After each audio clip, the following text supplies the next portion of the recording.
Hello, I'm David DeCosmo. Welcome to ECTV Live. I'm joined by my co-host, Rusty Fender. Welcome, Rusty. Good to see you, David. And what a great program we have today. Christine Bogash joins us, and we're going to allow her to take us back to World War II for a very big event that's coming up very shortly. I have to mention that the event is going to be in Berwick. Now, I'd be willing to wager that if most people think about Berwick and what is produced in Berwick, they're going to say the Wise potato chip, right? Absolutely. Okay, which, by the way, it's still running. That's still done. Correct. But back in the time of World War II, and up until that time, there was a big plant there called the American Car and Foundry Company. AC&F was, everybody knew it by that name. And Christine, World War II came along, and all of a sudden things changed at that factory. Tell us how. Well, during the World War II era was when we really started to see a change in what they were producing. They had been producing things that were used more on the home front, but it was right before World War II and during World War II that it was really an effort to supply tanks to the Allies. So during the World War II era was 15,224 Stuart tanks being produced, being tested at the test track, loaded onto train cars, and sent off to all continents of war to serve the Allies. And that was another good thing, Kristen, because in that area, the Delaware, Lackawanna, and Western Railroad, which later became the Lackawanna, and then the Erie Lackawanna, still has a spur that goes to the PP&L plant. But that was the main line to get this traffic down to Northumberland. Then they switched down to Harrisburg and then points east or west from there. So the rail line was very important to the success of that plant. Sure, and of course you can't move a tank does go on its own, but right. you don't really take it somewhere that way. You ship Not on it the roadways for ship sure. it by rail That's right. during those days. I knew about the production in advance because my dad, who was a motion picture projectionist, also had to have a war-related job, and so he put some hours in at the plant making those tanks. What I didn't realize was the significance of what you just kind of glazed over as the test track. Once the tank was produced, you actually took it locally and tested it? Yeah, the test track was used during production just to make sure that everything was going okay with the tanks. So they would take it to the test track, and there was actually on Route 93 a section where they would test the tanks as well. So once the tanks were given the okay, they were loaded onto the train cars and sent off to war. Now, if by chance there was something wrong with one of the tanks that just needed like a tune-up or something like that, there were garage stalls at the test track, and they're used today by the DPW maintenance crew, but they would repair the tanks right there. Oh. So you're looking at, when it came to the ACF producing these tanks, there were over 9,000 men and women employed at the factory. Wow. So that's coming from 177 municipalities, coming from Hazleton, you're coming from Bloomsburg. So even though people didn't live in Berwick, they still worked there. So we also saw during the World War II era, this is something that a lot of people didn't know, Berwick was on Hitler's bomb list.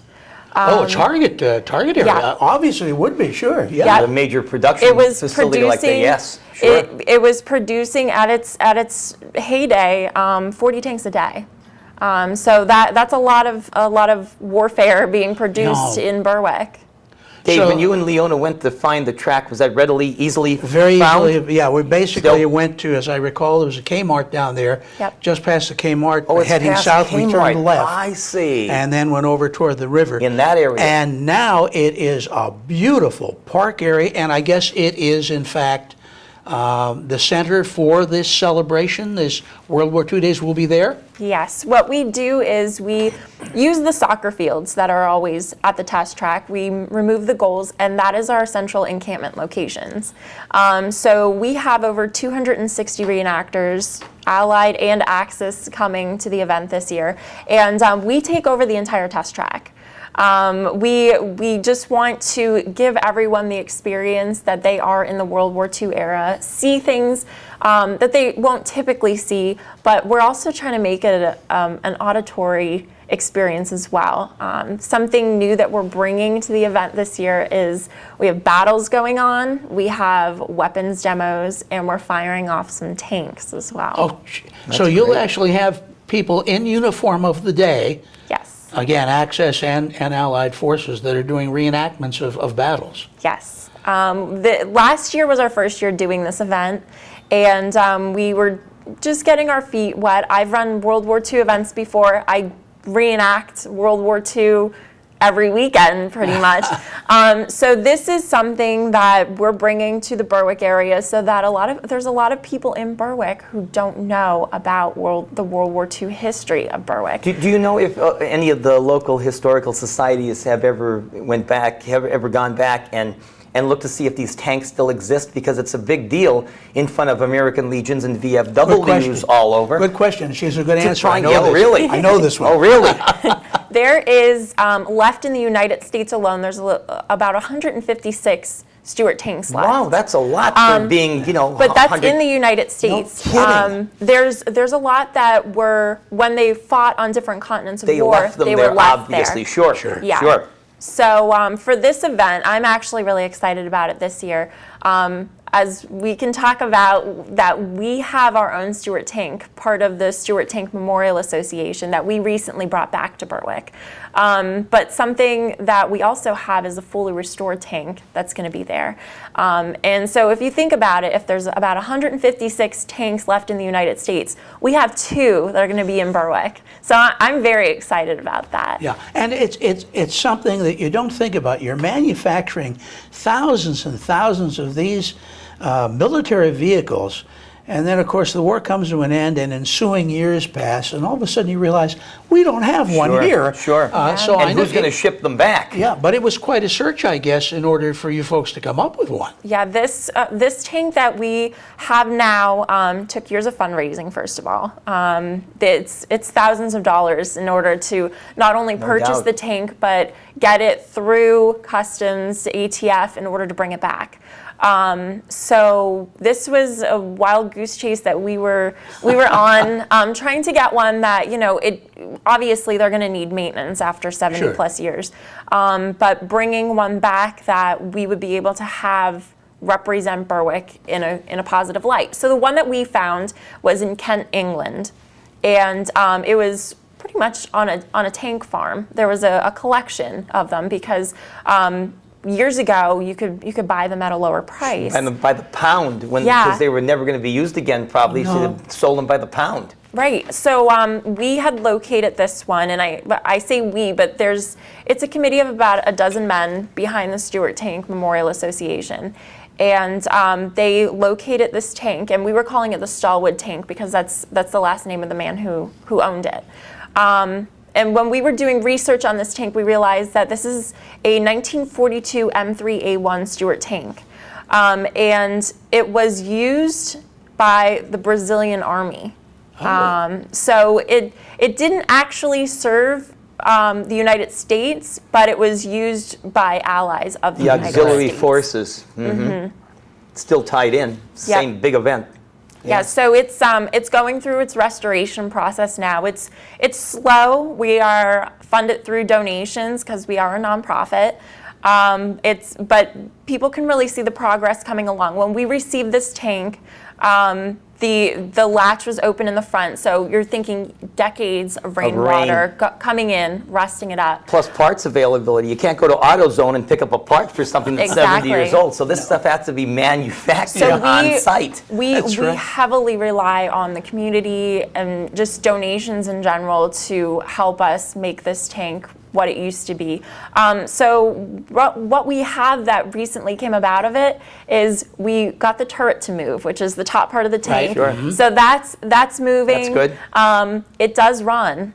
It's operational. That we gave a demonstration last year at the event showing how it moves forwards and backwards, and the cosmetics, of course, it has to be sandblasted. And again, because the rust it's impervious back then to rust, but 70 years, It's the sandblasting and the outer skin that comes with all the work, because it's all riveted like the fuselage of an airplane. I can't imagine all that you went through to Boy, you know, just that's get a it, let alone fascinating start. story. Painstaking Fascinating story. process. Yeah. Yeah. Fascinating. So you'll be able to see that plus another one. Plus, And- yep, the other one is fully restored. Yeah, and obviously some artifacts and such. You just happen to have some things with us today. Now that I believe is a cooking pot. Not quite. So, as I had mentioned, I also do World War II reenacting. So this is actually some of the stuff that comes with me almost every single weekend. So I reenact as an Army nurse. So a warfront Army nurse would be part of the 105th Medical Battalion. So I'm attached to our military police group that's reenacted.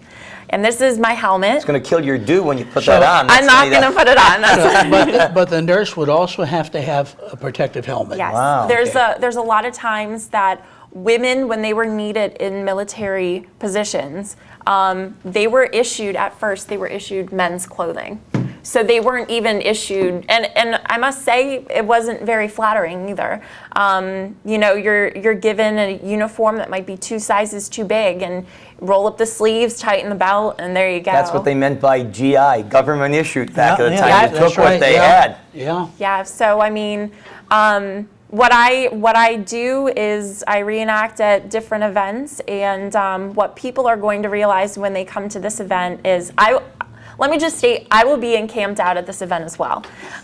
So I'll be sleeping in a tent all weekend with my guys, and I'll be in my Army nurse attire, and so everything's going to get put to use. But really, you come to this event and you step back into the World War II period. No doubt. You actually go back in time doubt. to a degree, because you've got to put yourself in that mindset you're right. in order to make the demonstration Plus the effective. surroundings, you know, plus the artifacts. Yeah. Yeah, I'm Yeah. sure. Yeah. So, I mean, some of the things that we want the visitors to experience, other than, you know, they can walk through the campsites. We have a lot of military vehicles in general coming this year. So we're going to be doing convoys. So Where do they come from? all over. Oh, they're You would be private surprised. collectors. There's a guy in Music collects half tracks. Oh, you're right. I Yeah, have you know, seen that. I've seen that, yeah. there's a lot of military collectors. I actually ended up just this past weekend purchasing my own 1942 military Ford. Yeah. Get out. So now I have a Jeep. Yeah. That'd be great to take on a date, huh? Fantastic. So you'll have all that. By the way, we didn't ask about this. Yes, the knapsack. Yeah, this is a musette bag. So that would more or less be used by men and women. Women tend to wear it almost as like a satchel. Men would have it attached to their backpack on the back. But I use it to carry around like my web belt and everything, which I have inside. And it's more or less just holding different gear. Yeah. The community getting a tank is in of itself just a fantastic story. But you could have done that, and you could have said, everybody come down on a particular day and view the tank, and we're going to celebrate the factory and what was made here and everything. But you've turned this into like a super event, which, as I recall, is free to the public. It is. What prompted that? What actually started the idea of let's go beyond showing off a tank and let's show the era and let's show what things were like? Well, I've known the Stuart Tank Memorial Association for a few years, and they had been attendance at some of the events that I've run. And I knew that they were bringing their tank back to Berwick, and I was interested in giving them a little push forward to not only have the tank, because a lot of people see it and that's it. You know, like you see the tank and you're like, okay, well that's nice, but you know, you don't really get a feeling of it being in a war Part of setting. something, yeah. Right. So we talked about it for a little bit, and the guys were very open to wanting to have something to kind of give the Berwick community and the surrounding area just something more. So this event was designed as a fundraiser for the Stuart Tank Memorial Association, and from there, we sought out sponsors and tried to, raise funds for restoring the tank and eventually building a memorial. And now we have a museum building that we're creating as well. And it just, one thing led to another, and this became a free event for the public because we have so much community support. That's great. Now, where will the museum be located when it is operational? So the museum is in Berwick. Okay. It used to be the Red Cross building. So if you take 2nd Street out, and I forget what street you actually turn on because I've only been there twice. As of right now, it's not a museum building quite yet. But we're working on it. We're trying to get the funds for that as well. Excuse me, Dave. Now, after the facility stopped production of the tanks, was it used for any other manufacture of commercial vehicles, not necessarily military after that? They would produce bulldozers. That's what I thought, because it's a mile-long plant. You're just not going to idle that because you're not making. So they produced heavy equipment. Yeah, they kept up production. Obviously, it wasn't as in high demand as it was during wartime, but it still was able to employ a lot of people for a long time. Yeah, I don't know that we mentioned the dates for the event, and that's kind of important. So, when are we having World War II days? All right, so it's Saturday and Sunday, July 22nd and 23rd. The event is from 10 to 5 both days, and it is a rain or shine event. You had mentioned it's free to the public. So we do ask for donations to help us in our mission of preserving history and helping to restore the tanks. So if people attend the event, they're going to see Allied and Axis encampments. They're going to listen to big band music that's performing at the main stage. We have swing dance lessons on Saturday. Everything is free. You have to buy your own food, and we'll have food vendors there as well. But we want it to be a museum experience that you're just taken back into the World War II era. So both Saturday and Sunday we're going to have battles, weapons demonstrations. When you're touring the campsites, you can talk to anyone that's on site. Everyone is a living historian that participates in it. If they're there and they're sleeping there for the weekend, they're most likely they've been in it for a while. This is a classic case of under-promising and over-delivering. Don't you agree on this? Think this is unbelievable. It really is. For those that may not know, from your Scranton and Wilkes-Barre area, basically just head south on Route 11. So you get into Berwick, and as I say, you're heading south. Come to a Kmart, which would be on your left, and then you just make a left-hand turn, just the street right beyond Kmart. South That'll Eaton. take you right back. Yep. What's the streets? South Eaton Street. South Eaton Street. Eaton. That'll get you right back to the test track. Parking right there? Yep, parking is right there. We do have a lot of parking, and if anyone is questioning if they're in the right place, there's a lot of signage that's going up as well. Yeah, it's going to be a fantastic event. It really just sounds so tremendous that, and we have something like this in our area. There are two kind of historical things that you brought up that I think deserve further attention. First of all, again, and I never really thought of it before, about the idea of Berwick during World War II being a target for never thought for of the that Axis. either. And now you think to yourself that the Allies stopped the Nazis just before they could really fully develop the rocketry Absolutely. that would have allowed them to hit Berwick from certain occupied areas, Nazi territories. Yeah, absolutely. And that really kind of Me shocks too. me. I can't believe that. If you think about bombing Berwick, it's just And you just think about how much history would have changed. You're right. Just imagine if something like that would have happened. Imagine how tables would have turned. What would we have gotten into? Yeah, well, I mean, exactly. you think of Washington as a target. Right, You think New of York New York City, as a exactly target. right.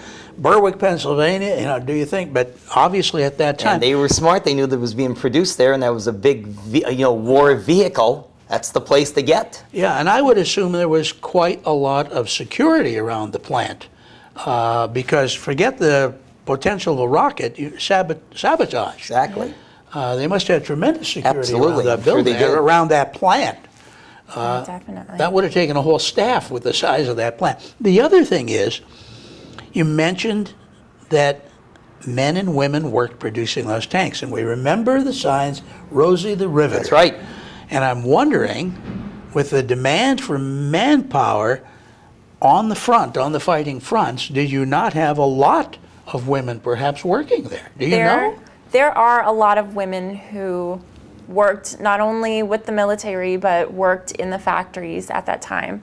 A lot of them were women's ordnance workers. They were working to build different things, create different things, taking a lot of the home front jobs that the men were Right. going off to fight in the war. One of the things that really stood out to me last year was I didn't realize how many there are still left in the area. We like to honor the veterans at events, but this is something that we also recognize the ACF workers that Sure. that contributed to the war efforts, and they're kind of like the silent heroes in the background, and a lot of times they're overlooked, and that's something that we love to show at our event. You know, like you have someone who attends the event and they're like, well, my grandfather worked in the factory, or my grandmother worked in the factory, or my father worked in the factory. And it's just something that, you know, we want to keep track of that, because you just realize that a lot of people know about it, but it's not, they're not really considered a hero in a lot of people's eyes. And yet they were every bit as important in terms of delivering the ordnance that was used. Without that delivery and without the fighting men and women having the supplies, you know, where could you have gone? So I think that's key, and especially when you do have probably some people that actually work there still alive, because it's. Yeah, that was my next question. Anybody still work there that would be in their 80s or 90s? Because you worked back then when you were 16 or 17. That was 70-some years ago. You'd only be in your late 80s, so I'm sure there's some people still alive. As of working there right now, I can't say about anything like that, but we do have a few men and women who come out to the event, and they do like to share their stories. So that's also a plea that we have for a lot of people, that we're not necessarily looking for public speakers at the event, but we always welcome the opportunity, but we're looking for people who would be willing to share their stories with us. They may think that their jobs were insignificant during the war effort, but you know, every job did something. You're right. and was essential in some way, that we want to keep track of that as the Stewart Tank Association. Yeah, you have a cause and effect that you never really can totally trace, but somebody may have worked on one particular vehicle. That particular vehicle wound up in a particular place on the battlefield that won a battle, and history could have been changed were it not for that that vehicle being there. So it's a long string of things that you can't usually trace. You're right. How important, and therefore how important I think this event is. You could probably go a week, but you'd have to have the people that would be willing to stay around that long. Oh my gosh, a week is right. Now, how many years? This is how many years? We're going into our second year, I must say that being our second year, good response. We have grown in leaps and bounds. We have had so much generosity from the community to help us fund the event, to help us spread the word of the event. Last year was mostly just trying to get ourselves established, and there were a lot of things that we had to think about by way of different community events that we didn't want to fall in their shadows because they're so well established. So you don't want to but we interfere have with an important story to tell as well. So being as people saw that what we produced last year, they want to help us make it even bigger, and it's definitely a lot bigger than it was last year. Did you get a decent turnout last year for the first year? We did. We were very impressed. The first year is usually the make or break. You're right, and it's a tough sell because you don't want to ride the coattails of somebody else, even though you think you have a great story to tell. Yeah. Exactly. So we were very pleasantly surprised. And this year we have so much interest generated from Facebook, just word of mouth, people just asking us if they can put up flyers for us because they think it's a great event. So we do everything that we possibly can to not only help tell the story of World War II, but like I mentioned, honor the veterans. We also, on Sunday for the event, at 1 p.m., we're doing an honor ceremony. So it's going to be for the veterans, for the ACF workers, and we invite everyone to attend that. That's fantastic. Because, I mean, we have a lot of history that we need to share. And, you know, it's one thing to read it in a history book, but it's another thing to see it and to hear it. Amen. And experience it. And I'm so impressed with a young lady like yourself, who I don't think would remember Desert Storm. I was thinking the same thing. You had to find a delicate way to put that, but it's like your knowledge of an event that took place almost 80 years ago is phenomenal. It's wonderful that you're that into the history and to remember and immortalize the veterans who were part of that history. It's incredible. Great representative. Absolutely. Great presentation. Representative. One more time, the dates and the place and timings for the event. It's Saturday and Sunday, July 22nd and 23rd. It's from 10 a.m. to 5 p.m. Saturday evening, we're having a swing dance offsite as well. That's at Reliance Fire Company, right in Berwick there. It's about 5 minutes from the test track. We will have that from 6 to 9 p.m. at Reliance. That's free as well. So the event and the dance are all free. So we encourage and invite everyone to attend. Welcome to attend in 1940s attire as well. Great. And hopefully you'll get some donations as well to help not only keep this going, maybe even expand it even further, which I think will happen automatically as more and more people and the museum find out about it. Yeah, the museum. Thank you so much for coming out to tell us Kristen. about Thank you so much for having me. I think it's going to be sensational. Me too. That's wonderful. Yeah, piqued our interest. Thanks, Kristen. And Rusty, thank you so much. Thank you, David. Mark McGlory, thanks for keeping us in focus as always. I'm David DeCosmo for ECTV Live. Until we see you again next week, here's hoping all your news is good.